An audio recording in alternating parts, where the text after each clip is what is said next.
শুভ সন্ধ্যা বন্ধুরা। তো কোনোদিন আমি সকালবেলা থেকেই তো ভিডিও শুরু করি, তো সন্ধ্যেবেলা থেকে তো ভিডিও শুরু করি না। তো দেখলে দুপুরবেলা খাওয়া দাওয়া হয়েছে, সত্যি ভীষণ গরম আর ভালোই লাগছে না। তো তারপরে খাওয়া দাওয়ার পরে বাসন টাসন এখনও কলপারে রয়েছে, কি করব বলো, শরীরে কুলাবে। তারপরে তার অতিরিক্ত গরম, আজকে 3 দিন ধরে আকাশটা মানে কেমন অন্ধকার করে আছে না। একটু ঝড় হওয়া মানে বাইরে দাঁড়ানোই যাচ্ছে না, এত মশা। একটু ঝড় হওয়া তাহলে মশা মাছিগুলো একটু কম হয়, আর একটু না হলে বৃষ্টি হওয়া, কোনোটাই হচ্ছে না। আর আকাশটা অন্ধকার 3 দিন ধরে, জামা কাপড় তো শুকাচ্ছে না।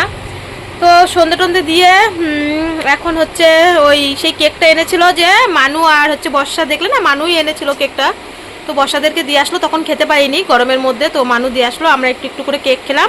আর ও দাদুকেও দিয়েছে। এই যে চা করেছি, মানুর বাপি তোমাদের রাজীব ভাই বাইরে চা খাচ্ছে, বাবাকে দিয়ে এসছি। আর এই যে আমিও একটু চা নিয়েছি, দুধ চা। তো আজকে এখান থেকে আবার ব্লগটা শুরু করছি, চলো কন্টিনিউ দেখতে থাকো, কতটা মানে দিতে পারবো তোমাদেরকে। মানে তো খুব এক্সাইট, মানে মামার বাড়ি যাবে তোমাদের সবটাই ভিডিও তো দেখাবো এরা কি করছে। এরা লাফালাফি বাপ মেয়ে, মানে বাবা ওর বাপি বলছে আমি যাব না, তুমি ভোট দিয়ে চলে আসো। তো সবটাই বলবো ধীরে সুস্থে। তো হচ্ছে কলপারে গাদা বাসন রয়েছে, সব মাজবো পরিষ্কার করে। কি হয়েছে বাবা, এখনো ব্যাগ ট্যাগ গোছানো হয়নি? আরে কখন তো বলছি জামা কাপড় গোছাও, কখন তো বলছি কত জামা কাপড় নেবো একদিনের জন্য? বলে মিনিমাম নাকি টলি নিতে হবে, কেন আর 2-3টে ব্যাগ নিলে হয় না? একটাই টলি নিচ্ছে নাকি আরো কিছু? হ্যাঁ মামা 200 টাকা দিয়েছে, থাক। ওই কি জানি বলে, ওই একটাই ব্যাগ করবো। শয়তানি করছে, টলি নেবে না। এচোর হচ্ছে, এচোর মেচোর রান্না করার মতন অত টাইম নেই, একদিনের জন্য যাবো। শুকিয়ে যাবে, দাদু যেসব আইটেম করেছে শুকিয়ে যাবে। আগে দাদুর রক্ত রিপোর্ট কি আসে, তো বাবার হচ্ছে বাপি বলে ফেলছি, ওই বাবার রক্ত রিপোর্ট করেছে, কি আসবে না আসবে তো দেখা যাক। তো ভিডিওটা বেশ ভালোভাবেই শুরু করেছিলাম, ভেবেছিলাম অনেক রকম তোমাদের সামনে কন্টেন্ট বা অন্যরকম একটা মজার ভিডিও আসবে। তো পরিস্থিতি আজকে এমনই একটা হয়ে গেল। তো সারাদিন যেই কাজগুলো করেছি, যা করেছি, তো সারাদিন প্রচণ্ড চাপ গেছে। কি করেছি পরের ভিডিওতে দেখবে, আজকে এই ভিডিওটা দিলাম না, কারণ তোমরা সবাই কমিউনিটি পোস্টে দেখেছো বাবার শরীর খারাপ। তো বাবার বাড়িতে যাব কালকে, ভোট, ব্যাগ গোছাবো। মানুর বাপি আমাদের পুচুর জন্যে জামা প্যান্ট এনেছে, তোমাদের কিছুই দেখাতে পারিনি, কারণ এখন বাজে 9টা। খেয়ে দিয়ে তারপরে মানে ব্যাগ ট্যাগ গোছাবো, রাত্রিবেলা বাসন টাসন মাজবো। সারাদিন অনেক পরিশ্রম করেছি। তারপরে বাড়িতে মানে আর কি এই খাওয়া দাওয়া হয়েছিল, খাইয়েছি কাউকে, পরের ভিডিওতে দেখতে পারবে। তো সেই কারণে অনেক বাসন হয়ে গেছিলো, তো এখনও মাজা টাজা হয়নি। তো মাত্র প্রায় এখন কটা বাজে, 10:30 বাজে। মানুর বাপি বাড়ি আসাতে আমাদের লেট হয় খেতে, কারণ ওই যে বললাম না, ছোটো ভাসুর আর মানুর বাপি চাতালে গল্প করে, তো খেতে খেতে 10টা 10:30 বেজে যায়। মানু তো একবার 9টার সময় খায়। তো যেই খেতে বসছি সেই আমার বড়দা ফোন করেছে, বাবার ব্লাড টেস্ট। আমি মাকে বলেছিলাম যদি আজকে ব্লাড টেস্ট না করো তাহলে কিন্তু বাবার যদি কিছু হয়ে যায় তোমাদের কিন্তু দেখো আমি কি করি, এরকম বলেছিলাম। যেটা সত্যি সেটাই বলছি। তো সেই ভয়তে ওরা আজকে ব্লাড টেস্ট করেছে। এবার রিপোর্ট PDF করে দাদার সঙ্গে সঙ্গে পাঠিয়েছে, যাই রিপোর্ট আসুক সবসময় পাঠায়। তো রিপোর্টটা খুবই খারাপ, মানে হিমোগ্লোবিন একদমই কমে গেছে, 4 পয়েন্ট হয়ে গেছে। আমি 1 মাস ধরে বলছি বাবার হিমোগ্লোবিন টেস্ট করো। তো কি বলবো, বলতে বলতে বাবা বলে এই ভোট যাক, তারপরে ধান কাটা পড়ুক, এরকম বলতে বলতে মা বাজারে গেছিলো কালকে। তো আমি বলেছিলাম বাবা যদি টেস্ট না করো। হ্যাঁ হ্যালো, বলছি কি এক কাজ করো, এখন কোথায় তুমি? দাদাবাড়ি। এক কাজ করো, রাত তো হয়ে গেছে, রিপোর্ট কখন পেয়েছো? জ্বালা তো ওই 4 পয়েন্ট তো খারাপ, এ তো স্ট্রোক মুখ হয়ে যেতে পারে। রাত্রে যদি পারো এক কাজ করো, রান্নাঘাটে ভর্তি হয়ে যেতে পারবা? কিন্তু রিক্স হয়ে যায় এখন, বুঝলো? বন্ধুরা কালকে যে ভিডিও করছিলাম দেখলে, খেতে খেতে রাত্রিবেলা, আজকে তো ভোট হচ্ছে, ওই ফোন আসলো দাদা, তারপরে তোমাদের সাথে কথা বলিনি। তো অনেক রাত্রিবেলা শুয়েছি, তারপরে সকালবেলা ভোরবেলা উঠে হচ্ছে সব বাসন টাসন মেজে রান্না করলাম। মানুর বাপি গেছে এখন ভোট দিতে, আমি রেডি হয়ে গেছি, আমাদের বাড়ির থেকে নিতে এসে মানে তনুদা এসে নিতে। তো আমার বাবার অবস্থা তো খুবই খারাপ, মানে হিমোগ্লোবিন 4 পয়েন্ট হয়ে গেছে, এখনই নিয়ে গিয়ে হসপিটালে ভর্তি করব। তো কালকে যখন খবরটা আসলো তখন থেকেই তো মানে এই বাড়ির মধ্যে চেঁচামেচি, তারপরে ফোন ওই দিক থেকে ফোন করছে। আজকে যেহেতু ভোট, প্রথমে আমি বললাম কি, মানু বলছে মা রান্না করতে হবে না, আমি বলছি না তোকে নেবো না। একটা আনন্দের মধ্যে দাদু আজকে আমি 3 বছর পরে বাবার বাড়ি যাব, তোর বাপি আজকে প্রায় 7 বছর পরে যাবে, তুইও যাবি এত বছর পরে, তো একটা আনন্দের ব্যাপার আছে। দাদু হসপিটালে থাকবে, আমরা এসে বাড়িতে খাওয়া দাওয়া করবো, এটা কোনো দিন হয় নাকি? তোর বাপি বলছে মা তোর যেতে হবে না এখন, দাদুকে আগে হসপিটাল থেকে রক্ত দিয়ে বাড়ি নিয়ে আসি, তারপরে পরে যাব আমরা। তো মনটা খারাপ হয়ে থাকে, কারণ অনেক কিছু তোমাদের তো দেখানো হয়নি, সব কিছু আনাটানা হয়ে গেছে, যাবো একটা ওই দিক থেকে মারও সব গোছানো হয়ে গেছে। তো আমি অনেক বলেছিলাম যে আরও আগেই রক্তটা ব্লাড টেস্ট কর, তারপরে আমি তো তাও মানে বকা দিয়ে মাকে কালকেই ব্লাড টেস্ট করিয়েছি, কালকেই রিপোর্ট এসছে। তো তারপরে তো দেখলাম 4 পয়েন্ট হয়ে গেছে। একটা ছেলে মানুষের, বয়স্ক লোকের নিচে তো 8 থাকতেই হয়, 9-10 থাকতেই হয়, সেখানে 4 পয়েন্ট হয়ে গেছে। তা আমি প্রথমে বলছি যে প্রথমে ওর দাদুকে বললো আমাদের এখানে হোটেল আছে, যে দাদু হোটেল থেকে গরম গরম ভাত আনবা, তুমি আর আমি খাবো, বলে ঠিক আছে। তারপরে সেকেন্ডেই দেখি মুখ সবার কালো হয়ে গেছে, আমি হোটেলতে এনে খেতে পারবো না। যাই হোক, বাবাটা তো আমার যেমন এই দিক থেকে দেখি, এইদিকে যেমন 3 বেলা গরম গরম রান্না করে দিই, সবার শরীরের যত্ন নিই, সেমন বাবাটাও তো আমাকে তো জন্ম দিয়েছে, ওইটাও তো আমার দেখতে হবে। তো বলছে যে না আমি স্টোভে রান্না করে খাবো, আমি হোটেলতে আনবো না। তো এই নিয়ে রাত্রিবেলা গন্ডগোল বেঁধে গেছে। আমি কারোর কোনো চেঁচামেচি করতে হবে না, আমি ভোরবেলা 4টার সময় উঠে রান্না বান্না করে থুয়ে আমি সব কিছু গুছিয়ে থুয়ে আমি যেতে পারবো। ভোরবেলা উঠে বাসন টাসন মেজে বাসি ঘর মাছ মানে ঝাঁট দিয়ে আমার বাসি নাইটি ধুয়ে রান্না বান্না কমপ্লিট হয়ে গেছে, দিয়ে গেছি। মানুষ বাপি ভোট দিতে মানে ভোটটা দিতে গেছে, তনুদার সাথেই গেছে, ভোটটা দিয়ে আসলেই আমরা বেরিয়ে যাব। তো চলো যাই। তো মানুর বাপি এই যে ভোট দিয়ে চলে এসছে। তো 7টার থেকে মানে 7টার আগের থেকেই ভোট শুরু হয়ে গেছে, মানু এখনও ঘুমাচ্ছে। তো তোমাদের কালকে বলা হয়নি, মানুর কালকে হট করে মানে গরমটা থেকে আবার ঠান্ডা, তো মানুর কালকে গাটা গরম ছিল। রাত্রিবেলা প্যারাসিটামল খাইয়েছিলাম গ্যাসের ওষুধ দিয়ে, তো সকালবেলাও গাটা মানে দুমদুম করছে। তো জায়গায় জায়গায় ভোট হচ্ছে, তোমরা দেখছো। আমরা যে রাস্তায় যাচ্ছি কোনো গণ্ডগোলের, এবার তো মানে সুষ্ঠু সম্পূর্ণভাবেই সব জায়গায় ভোট হয়েছে। তো সেই তো মানে তনুদাকে আনতে পাঠিয়েছে আজকে। এটা হচ্ছে আমাদের বিষ্ণুপুর, মানে চাকদার থেকে যে বিষ্ণুপুর। তো মানুর বাপি আজকে প্রায় শ্বশুরবাড়িতে যাচ্ছে 7 বছর পরে, কিন্তু অনেক আশা ছিল ভোটের দিন যাব। তোমরাও জানো কবে থেকে আশা করে রয়েছি, সেই যখন ডাক্তার বলল বিএমটি সাকসেসফুল, তখন থেকেই কিন্তু বাবার বাড়ি যাব, সেই একটা মানে আনন্দ উদ্বেগের মধ্যে ছিলাম। সেই আজকে ভোটের দিন আসলাম, কিন্তু বাবার শরীরটা খুবই খারাপ, প্রচুর রাস্তায় ছিল। পিসি আসবে ভেবেছে, দিদিভাই এসছে, দিদিভাই তো মানুকে তো আনেনি। একটা আনন্দর মধ্যে নিরানন্দ, কিন্তু মানে ভালো লাগে না। তো মানুর বাপি আমাদের বাড়িতে নেমে গেল, আর হচ্ছে আমি ভোট দিতে যাব। আমি বললাম তুমি থাকো, তুমি কি যাবে? ও বললো না আমি স্কুল মাঠে যাব না। তো আমি তনুদাকে বললাম তনুদা তাহলে এক কাজ কর, আমাকে চল আমি ভোটটা দিয়ে আসি, তারপরে বাবাকে আর কি হসপিটালে নিয়ে যাব। তো মানুর বাপি নেমে গেল বাড়িতে, আর আমি চলে গেলাম স্কুল মাঠে। দাদাকে ফোন করলাম, আমি বাড়িতে ঢুকতে চাইনি প্রথমে। দাদা বলল হ্যাঁ তোর মানে ভোটের যে স্লিপ আমার কাছেই আছে, তুই শুধু চলে আয়। তো এই যে স্কুল মাঠে ওখানে দাদার সামনেই দাঁড়িয়েছিল বড়দা। তো দাদাও তো ভোট বুঝতেই পারছো আজকে কতটা ব্যস্ত ওরা, ওদের একটা নানান টেনশন চিন্তায় রয়েছে। তো দাদার থেকে স্লিপটা নিয়ে আর ক্যামেরা আমি দাদার কাছে থুয়ে গেছি। জানো তো ক্যামেরা 100 কিলোমিটারের ভিতরে মানে কিছু করা যাবে না। তো ভোট দিয়ে আমি তাড়াতাড়ি করে বাড়ি যাচ্ছি। দাদা গাড়িকে ফোন করে দিল যে তাড়াতাড়ি চলে আমার বোন চলে এসছে। বাবাকে মানুর বাপি কালকেই বলেছিল যে হসপিটালে বাবাকে ভর্তি করতে। তো আমার ইচ্ছা ছিল আমি বাড়ির ভিতরে ঢুকবো না। তো যাই হোক আমি 2 মিনিট মতন বসেছি, আমার ইচ্ছাও ছিল না, বাবা দাঁড়াতেও পারছে না, দেখতেই পাচ্ছ বাবার শরীরটা খুবই খারাপ। কাজল বলেছিল যাবে, মা বললো তোমার যেতে হবে না, প্রচুর রয়েছে, তুমি বাড়িতে থাকো। আমি মানে তোমাদের তো রাজীব ভাই তো যাচ্ছেই, যে রাজীব আছে রূপা আছে আর আমি তো যাচ্ছি, অসুবিধা হবে না।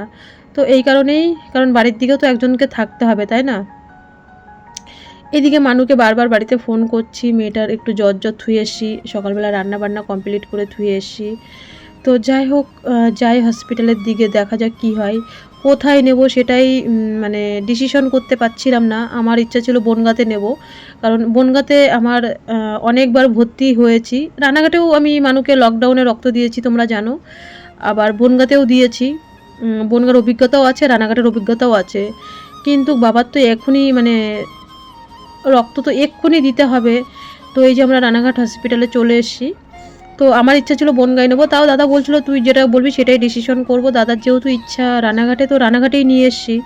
তো নিয়ে আসার পরে আগেই বলছে যে দেখে আসো ডোনার আছে কি না, কারণ ভোট ক্যাম্প, ওরা মিথ্যা কথা বলে জানি, কিন্তু আমাকে 1.5 মাসের আগের রক্ত দিয়েছে। তবু বলছে ভোট, আমরা জানি ভোটের সময় সমস্যা হয়, কারণ আমি তো, আমার মেয়ে তো থ্যালাসেমিয়া, আমি তো এই ভুক্তভোগী তো আজকে 14-15 বছর। তো আগেই ব্লাড ব্যাংকে চলে এসেছি, বললো যে রক্ত নেই, ডোনার করতে হবে। যেহেতু আমরা থ্যালাসেমিয়া কেরিয়ার, আমিও না বলে ফেলেছি যে আমরা থ্যালাসেমিয়া কেরিয়ার। তখন কিন্তু আমি যখন লকডাউনের সময় এখানে অনেকবার রক্ত নিয়েছে, তো দিয়েছি আমি মানুকে। এখানে তখন হোল ব্লাড দিত, প্যাক্সেল ছিল না, আরবিসিটা ছিল না। তো বলছে ডোনার লাগবে ব্লাড ব্যাংকের এখানে। তো ডোনার মানুষ বাপির থেকেও নেবে না, আমার থেকেও নেবে না। বলছে বিষ খেয়ে বিষ হজম করা, তোমরা যেহেতু জানো তোমরা থ্যালাসেমিয়া কেরিয়ার, আমি সবটাই বলেছি, আমার মেয়ে মানে বিটা থ্যালাসেমিয়া মেজর। তো বলছে আমাদের থেকে তো বরং তোমরা ভালো জানবে, তো তোমাদের থেকে আমরা নেব না ডোনার, কারণ তোমরা কোনোদিনই রক্ত দান করো না। তোমাদের যদি এরকম তোমার মেয়ের মতন যদি পরে হয়, তখন কিন্তু তোমাদেরও সারা জীবন রক্ত দিতে হবে। তো দেখো বাবা এখানে বসে বসে ঘুমিয়েই পড়ছে, আবার মানুর বাপি এখানে এসছে। তো বাবাকে বাইরে বের করেছি, দাদাকে ফোন করলাম যে দাদা ডোনার লাগবে, আমাদের দুজনের থেকে কারোরই রক্ত নেবে না। দাদা আমাকে বললো না তুই একদমই রক্ত দিবি না, কারণ তোর হিমোগ্লোবিনই 8-9 থাকে সবসময়, তুই দিবি না। আমি যেহেতু কেরিয়ার, তোমরা তো জানো, আর থ্যালাসেমিয়া কেরিয়ারের ব্যাপারের মধ্যেও মানুর বাপির থেকে আমার ভিতরে থ্যালাসেমিয়াটা একটু বেশি। তো দাদা বলছে তুই খবরদারি দিবি না, আমি দেখছি কি করি। তো এখানে আমি বাবাকে একটু চা করে দিলাম। চা মানে নিয়ে এসছি দোকান থেকে, আমি আর কোথা থেকে করে দেবো। তো আমি দোকান থেকে গিয়ে বাবার জন্য লিকার চা আর মায়ের জন্য দুধ চা এনেছি। তো মানুর বাপি আবার চলে আসলো, মানুর বাপিও একটু চা খেলো। আর আমাদের ওই বাপন ছিল, মানে যে গাড়ির ড্রাইভার, তোমরা জানো বাপন মানুকে অনেকবার রক্ত দিয়েছে। তো এখান থেকে কোথাও রক্ত পাচ্ছি না। আমি বললাম চলো বনগাঁয় যাই। বনগাঁয় আমার মানে ধারণাটা অন্যরকম, যে বনগাঁয় রক্ত পাওয়াই যায়, আর বিশেষ করে থ্যালাসেমিয়াদের থেকে ডোনার একদমই নেয় না, যদি বলি আমরা কেরিয়ার টেরিয়ার। তো এখানে নার্সিংহোমে নিয়ে আসলাম, রানাঘাট হসপিটালের পাশেই প্রতিভা নার্সিংহোম। তো এখানে কন্ট্যাক্ট করা হলো, বলছে যে বেড চার্জ 3,000 টাকা, আর একটা রক্ত দিলে আমার 14 বছরের অভিজ্ঞতাতে আমি জানি 3 ইউনিট রক্ত ওঠে, কিন্তু মানে 4 পয়েন্ট হিমোগ্লোবিন আছে, 7 পয়েন্ট উঠবে। তো মানুর বাপি সেইভাবে কন্ট্যাক্ট করলো যে একটা রক্ত দেবো, ওরা বলছে একটা রক্ত 1 পয়েন্টের বেশি উঠবে না। তো আমি বললাম কেন উঠবে না, তো ওরা সেই ম্যাডামকে ফোন করলো যে 1 ইউনিট মানে রক্ত যাতে ওঠে সেইভাবে রক্ত দিতে, মানে একদম ছোট্ট রক্ত দেবে। আর রক্ত দাম 2,000 টাকা ছিল, তো 5,000 টাকা, 5,000 টাকাটা বড় কথা না, বাবার ইমার্জেন্সি এক্ষুনি রক্ত দিতে হবে। আমি বললাম চলো বনগাঁয় যাই। বনগাঁয় যদি রক্ত না দেয় তাহলে কিন্তু তখন কোনো নার্সিংহোমে নেওয়া যাবে। বাবার 4 পয়েন্ট মানে সিঁড়িতে ওঠার মতন ক্ষমতা নেই, পুরো ঠোঁটগুলো একদম সাদা ফ্যাকাশে হয়ে গেছে, আর পুরো পাগুলো ফুলে। আমার বাবা কিন্তু খুবই ফর্সা মানুষ, মাঠে যেহেতু কাজ করে, ওরা চাষবাসের মানুষ তো জানো। তো বাবার গায়ের রঙটা এরকম হয়ে গেছে, কিন্তু না হলে আমার বাবা আমার কাকারা কিন্তু একদম সাদা দুধের মতন ধবধবে ফর্সা। তো ওইখানে দাদা আবার বললো আমি ডোনার জোগাড় করে ফেলেছি, তোরা আবার বাবাকে হসপিটালে নিয়ে আসলাম। তো বাবাকে এখানে শুইয়ে দিলাম ফ্যানের তলায়, কারণ ডোনার বাইকে আসতে গেলেও আমাদের বাড়ির থেকে রানাঘাটে মনে করো 20-25 মিনিট মতন টাইম লাগে। তো দাদা বললো, দাদা তো ওইদিকে মানে ভোটের বুথে ব্যস্ত, একটা বাবার ওইদিকেও চিন্তা রয়েছে তার বড় ছেলের জন্যে। যতই বাবা বলে না, বাবারা মানে হচ্ছে কি বলবো, আর বাবা মা হলে তো এখন আমরা বাবা মা হয়েছি, আমরা বুঝি। তো একটা বড়দারও একটা ওই দিক দিয়ে টেনশনে রয়েছে। তো বাবা গুড ডে বিস্কুট, লজেন, কেক সব কিছু এনে দিল। তারপরে এই যে অসীমদা চলে এসছে। এই অসীমদা মানে আমার মানু যখন ছোট ছিল, যখন আমি বিসি রায় পোলিও হসপিটালে রক্ত দিতাম, তখন আমার দাদার সাথে অসীমদা যেত। ওই দিক দিয়ে মানুর বাপি আর আমি যেতাম, আর আমার বড়দার অসীমদা অনেকবার আমার জন্য হসপিটালে গেছে। আমার বাবার বাড়ির লোক আমার সাথে এত আষ্টে পিষ্টে আছে বলার মতো নয়, সবাই আমার উপকার করেছে, সবাই। ওই পাড়ার প্রত্যেকটা একটা একটা করে মানুষ গুনে গুনে যদি বলি। তো লাস্টে অসীমদাকে দাদা ডোনারের ভোট, তো সব ছেলেরাই তো বাড়ি আছে, আজকে অসীমদার অফিসও ছুটি। তো অসীমদা লাস্টে ডোনার করলো। অসীমদাকে মানে ও প্রথম ফার্স্ট টাইম হয়তো ব্লাড ডোনেট করছে। তো ওর একটু ভয় ভয় লাগছে, তো মানুর বাপিকে বলছে রাজীব আমার না ভয় করছে, বলছে কোনো ভয় নেই, তুমি ভিতরে যাও, আমি হচ্ছে বাবাকে ভর্তি করে তারপরে তোমার কাছে আমি আসছি। তো মানুর বাপি এখানে কথা বললো, কারণ ডোনার যতক্ষণ এখানে আমরা জমা না দেবো ততক্ষণ আমাদেরকে ভর্তি নেবে না। আর ভোটের সময়, দুর্গাপুজোর সময়, ঈদের সময় এই জিনিসগুলো হয়, আমরা জানি, আমরা অভ্যস্ত হয়ে গেছি। যখন মানে কাউকেই পেতাম না তখন আমি নিজেই দিতাম। আর মানুর বাপি তো বাইরে থাকে, তোমরা তো জানো। তো ওখানে অসীমদাকে মানে থুয়ে মানুর বাপি এখানে এসছে কাগজপত্র, আর এরা মানে এতই ঢিলা, আর কি বলবো, কিছু করার নেই, সরকারি জায়গা তো একটু তো ঢিলা হবে, তাই না? তো এই যে বাবাকে ভর্তি করে আস্তে আস্তে ধরে ধরে সেই মানে নতুন বিল্ডিংয়ে, তো নতুন বিল্ডিংটা অনেকটা দূর, তো অনেকটা হেঁটে যেতে হয়, কিন্তু বাবার যাওয়ার মতন ক্ষমতা ছিল না। তাই আমি বলছি যে আমি মাকে, সত্যি কথা বলতে ফোনে আমি মাকে বকাবকি করেছি, যদি আজকের মধ্যে ব্লাড টেস্ট না করো, আমার বাবার যদি কিছু হয়ে যায়, তোমাদের কিন্তু প্রত্যেকটার খবর আছে, কিন্তু আমি মাকে এরকমভাবেই বলেছিলাম। তো মা আমার আমার মানে মুখের ভয়তে বাবার সঙ্গে সঙ্গে ব্লাড টেস্ট করেই 4 পয়েন্ট হয়ে গেছে। তাই মানু বাপির বলছে যে আর 1 সপ্তাহ থাকলে তো বাবা থাকতোই না। তো এখানে মানুর বাপি চলে গেছে অসীমদার কাছে, অসীমদা যে যেখানে ডোনেট করতে গেছে, ও ভয় যদি পায়। আর আমি বাবার স্যাম্পেল নিয়ে আমি চলে যাচ্ছি ব্লাড ব্যাঙ্কে। এই পুরো হসপিটালটা আমার ঘেটে, মানে আমি 6-7 মাস যখন বাবার বাড়িতে রানাঘাটে ছিলাম তখন আমার সাথে তো কেউই সম্পর্ক রাখেনি সেই সব দিনের কথাগুলো, মানে শ্বশুরবাড়ির দিক থেকে। তো এখানে আমি ব্লাড দিয়েছি, তারপরে আমি নিজে ডোনেট করেছি, আমি এখান থেকে ব্লাড নিয়ে নিয়ে মেয়েকে দিতাম একাই সব কিছু। হ্যাঁ অবশ্যই মা, দাদা, আর বললাম না আমার পাড়া প্রতিবেশী, মানে বাবার বাড়ির পাড়া প্রতিবেশী, প্রত্যেকটা লোক যে আমার পাশে কীভাবে আষ্টে পিষ্টে ছিল সেটা শুধুমাত্র আমিই জানি। সেই লকডাউনের মানে ওই ভয়ঙ্কর দিনগুলোর কথা বলছি। তো এখানে দাঁড়িয়েই আছি, ব্লাড জমা দেব। তো কলিং বেল বাজিয়েই যাচ্ছি, ওদের একটু আসতে লেট হয়। তো বলল ব্লাড দেবে 4টের সময়, মানে 2 ঘন্টা 15 মিনিট পরে দেবে। সেই সকালবেলা তো বেরিয়েছি, 1 কাপ চা খেয়েছি, আমরা এখানে একটু রুটি তরকারি খেলাম। আর বিশেষ করে আজকে রানাঘাটে হোটেল আছে, 2-1টা খোলা আছে, ভোটের দিন তো বেশিরভাগই সব বন্ধ। তো আমরা এখানে রুটি তরকারি খেয়ে বাবার জন্য 2টো রুটি আর তরকারি নিলাম, মা বলছে খাবে না, মায়ের জন্যে আবার পরে তোমাদের আর কি রাজীব ভাই চা নিয়েছে মায়ের জন্যে। বাবার জল, রুটি তরকারি তোমাদের রাজীব ভাই উপরে গিয়ে দিয়ে এসছে। ছেলেদের ওয়ার্ড তো, মেয়েদেরকে বেশি একটা যেতে দিচ্ছে না। আর এই যে আমার মায়ের জন্য আবার একটু চা আর চিড়ে ভাজা নিয়ে এসছে। আমি বললাম আমাকে না গেটের থেকে তাড়িয়ে দিচ্ছে, তুমি গিয়ে দিয়ে আসো। তো দেখছে কি গ্লাসটা ফেটে গেছে, মানে প্লাস্টিক আছে ভিতরে দিয়া। আর রক্ত দেওয়ার পরে অসীমদাকে আর বাপনকে পাঠিয়ে দিয়েছে। তো ওদের গাড়িতে না আমাদের গিলাস বাটি নিয়ে এসেছিলাম, ওদের গাড়িতে সব চলে গেছে আর কি। মানুর বাপি ব্যাগটা নামাতে খেয়াল করেনি, ওরাও খেয়াল করেনি, এরাও খেয়াল করেনি, দেখো মাকেও বের করে দিয়েছে বাবার ওখান থেকে। তো ছেলেদের ওয়ার্ডে মেয়েদেরকে তো রাখতে চায় না, সব কিছুই তো বোঝোই তো, মেয়েদের যেমন সমস্যা ছেলেদেরও তো সমস্যা, কারোর হাগিস টাগিস পরানো থাকে এরকম আর কি, মেয়েদের ওয়ার্ডে থাকতে দেয় না। তো এই যে ব্লাড নিতে চলে এসেছি, তখন প্রায় 3:30 বাজে, আর একটু পরপরই চলে এসেছি, ওরা 4টেই বলেছিল, আমরা 3:30 চলে এসেছি। তো এখানে এসে প্রথমে আমি এসে দাঁড়িয়েছিলাম, তারপরে আবার মানুর বাপি এসছে, ব্লাড পেয়েও গেছি। তো এবার হচ্ছে চালাবে ব্লাডটা, যতক্ষণ না দিচ্ছে মানে শরীরে ভালো লাগছে না, কারণ ব্লাড যখন 4 পয়েন্ট 5 পয়েন্ট হয়ে যায় বুকের মধ্যে ধরপর করে। মানুষ তো এত বছর ধরে হয়েছে, আমি তো এইসব যে আজকে নতুন তা তো না, অভিজ্ঞতাটা আমার আছে এইসব ব্যাপারে, অভিজ্ঞতাটা। তো নতুন বিল্ডিংটা বেশ পরিষ্কার পরিচ্ছন্ন, এই যে বাবা শুয়ে আছে। 4:15 দিকে তারপরে ব্লাডটা আর কি বাবাকে শরীরে মানে চালিয়েছে।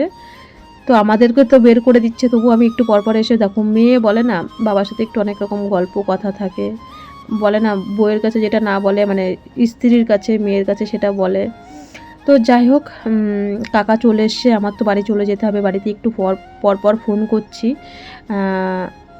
তোমাদের রাজীব ভাই আমার কাকাকে বাবার কাছে নিয়ে গেল, যে কাকা দেখো এখানে হচ্ছে বাবা এখানে আছে, মাকে তো বেশি একটা ঢুকতে দিচ্ছে না।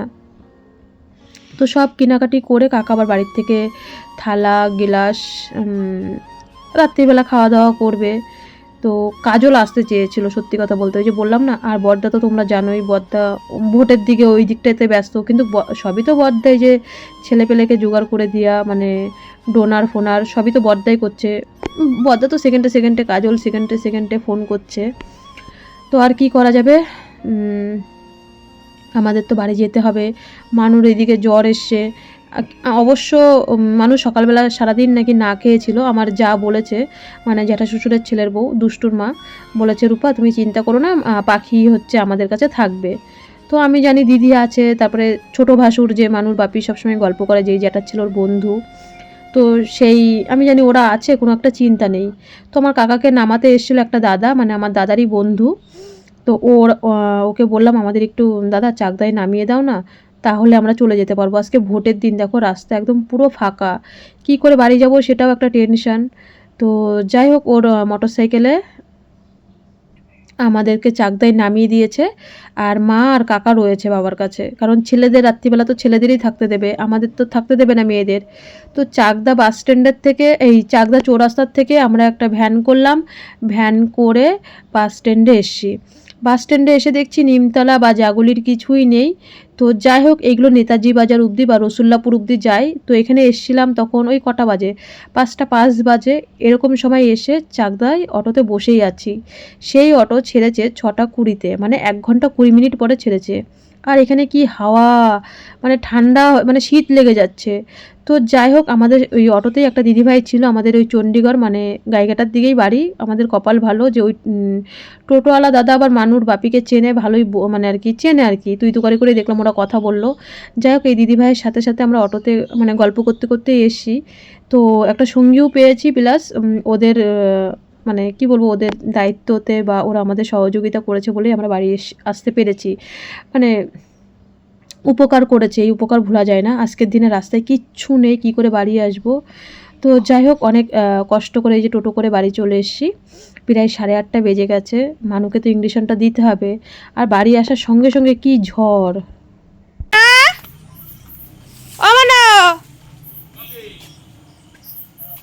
মানু কই? 2 লিটার ঠান্ডা জল? দাঁড়া, আমি কেবল আসলাম, চাবি টাবি কোথায় আমি দেখিনি। বন্ধুরা, এই এখন আসলাম, এখন বাজে 8:30। আগে স্নান করে ভালো করে হাতে পায়ে সাবান দিয়ে স্নান করে স্যানিটাইজার করে চা খাই, মানুকে ইঞ্জেকশন দিই, দেখি কি খেয়েছে টেয়েছে। আর আমি যাওয়ার সময় আমার ছোটো ভাসুর এই ছোটো যা মানে দিদি আর কি বলেছিল পাখি মানে মানুকে, তোমাদের পরে বলছি, ওর বম্মা বাড়ি ছিল সারাদিন। আয়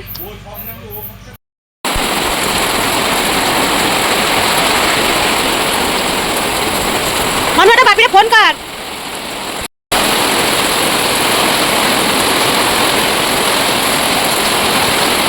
তো বন্ধুরা, এখন বাজে 11টা, আমার ঘুমের চোখ ভেঙে যাচ্ছে।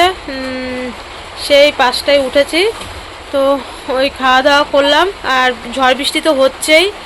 মানুর কালকের থেকে তোমাদের বলা হয়নি, মানুর কালকের থেকেই জ্বর। এখন এই যে টোটোতে আসলাম না, ওই বাচ্চাটারও বলে 4 দিন ধরে জ্বর। এখন মানে কি বলতো, আমাদের তো ফ্রিজের জল টল খাওয়া অভ্যাস নেই। এবার খেয়েছি ভেলোরের থেকেই খেয়েছি। আমি বলছি সামনে বর্ষার বিয়ে, তো হচ্ছে তোর ওই বিয়ের মধ্যে কিন্তু তুই শরীর খারাপ বাঁধাবি, আমি বলছি। তো কালকে গাটা গরম গরম ছিল, প্যারাসিটামল খেয়েছে, আজকে নাকি সকাল থেকে শুধু বমি করেছে। আর সত্যি কথা বলতে, আমি যখন দিদি আমাকে বলছে যে তুমি ভোট দিতে যাবা না, তখন আমি বলছি যে দিদি ঘুম থেকে উঠে, মানে আমার জ্যাঠা শ্বশুরের ছেলের বউ রানার মা, তো বলি না আমার ছোটো ভাসুর বাড়ির থেকে মানে বাইরের থেকে এসে ওরা 2 ভাই গল্প করে, আমি তোমাদের ভিডিওতে বলি। তো দিদি আমাকে ঘুম থেকে উঠেই, আমি মানে নোংরা ফেলতে রাস্তায় গেছি, মানে আমাদের যেখানে নোংরা ফেলি, তো দিদির সাথে তখন দেখা হয়েছে যে দিদি বাবার খুব শরীর খারাপ, আমার এখনও যেতে হবে, মেয়ে থাকলো, মেয়েকে দেখো। তাই কলপারে বাসন মাজছি যখন, দিদি তখনই এসে বলছে যে পাখি, ওকে তো এই বাড়িতে সবাই পাখি বলে ডাকে, তো বলছে পাখি এখানেই খাবে, তুমি যাও, পাখির জন্য চিন্তা করো না, পাখি এখানেই থাকবে সারাদিন। তারপর ও নাকি সকাল থেকে কিচ্ছু খায়নি, তো বর্ষাকে আইবুড়ো ভাত খাইয়েছে। হ্যাঁ, 2:30 পর্যন্ত খায়নি। তারপরে ও ওই বাড়িতে নাকি খেতেও যাবে না, কান্না করেছে, মামার বাড়ি যেতে পারিনি, সেই একটা কষ্টে সারাদিন নাকি কান্না করেছে, নিয়ে যায়নি। আমি ফোন করেছি, সেই কি রাগ দেখাচ্ছে। তারপরে বর্ষা খেতে গেছে, ও গেছে, বলছে মা বর্ষা দিকেও যেরকমভাবে সাজিয়ে দিয়েছে। তারপরে দেখলাম যে বর্ষাকেও ফটো পাঠিয়েছে, দেখলাম ওকেও, বর্ষাকেও যেইভাবে সাজিয়ে দিয়েছে, ওকেও সেইভাবে সব কিছু সাজিয়ে দিয়েছে। তো ওদের বাড়ি খেয়েছে, আমার টেনশন ছিল না। দিদি আমাকে বলেছে তুমি যাও। তো বাবার মানে এইগুলো পুরো সাদা হয়ে গেছে, 4 পয়েন্ট হিমোগ্লোবিন, মানে একটা লোকের, একটা ছেলে মানুষের 13 থেকে 18-র মধ্যে হিমোগ্লোবিন থাকতে হয়, সেখানে 4 পয়েন্ট হয়ে গেছে। তারপরে আমি মাকে পরশুদিনকে মানে সেরকম মেজাজ দিয়েছে যে যদি রক্ত পরীক্ষা না করো খবর কিন্তু কাছে, সবাইরই বকা দিয়েছি। তো আমার ভয়তে ভয়তে তাও বাবা করবে না, বলে ভোট ভোট ভোট, ওইদিকে চিন্তা চিন্তা চিন্তা ভোটের, ভোট যাক, তারপরে ধান মানে ধান কাটা তাও বলে, মানে এখনও শুধু ছেলেদের মানে গোছানো মানে গুছিয়ে দিয়ে যাবে, যদি মানে নিজের কিছু হয়ে যায় সেই চিন্তা করে না। তো যাই হোক, ব্লাড দেওয়া আমি তো দেখলে দিতে দিতে আমি চলে এসেছি, আমার ইঞ্জেকশনও দিতে হবে, মেয়ের দিকেও চিন্তা থাকে, মেয়ের এদিকে জ্বর শুয়ে গেছি, আমি চলে গেলে এরা মানে গন্ডগোলও মানে ইয়ে করে, কি ছোট মানুষ গুছিয়ে পারে বাড়ির সব কিছু করতে, ওর দাদু রাগারাগি করে, তো আমার এইদিকেও চিন্তা থাকে। একবার রান্না করে দিয়ে গেছি 5টার সময় উঠে, এখন আবার এই ভিজে ভিজে রান্না করে আবার দিয়ে এসছি, তাতেও আমি ইয়ে হয় না। তো যাই হোক, সকালে ভালো থেকো, সুস্থ থেকো, তোমরা ঠাকুরের কাছে প্রার্থনা করো যেন তাড়াতাড়ি সুস্থ হয়ে যায়। কেন যে রক্ত কমে যাচ্ছে বুঝতে পারছি না। আমি 2 বছর ধরেই বলছি ভেলুরে যেতে, কিন্তু যায় না। আমার ক্ষমতা আছে, তোমরা তো দেখোই সব কিছু, আমার আর কিছু বলার নেই। আমি তো পয়সা দিয়ে পারি না, নিজের খাটনি দিয়ে যতটা পারি ততটা সবাইকে চেষ্টা করি। তো এই পর্যন্তই।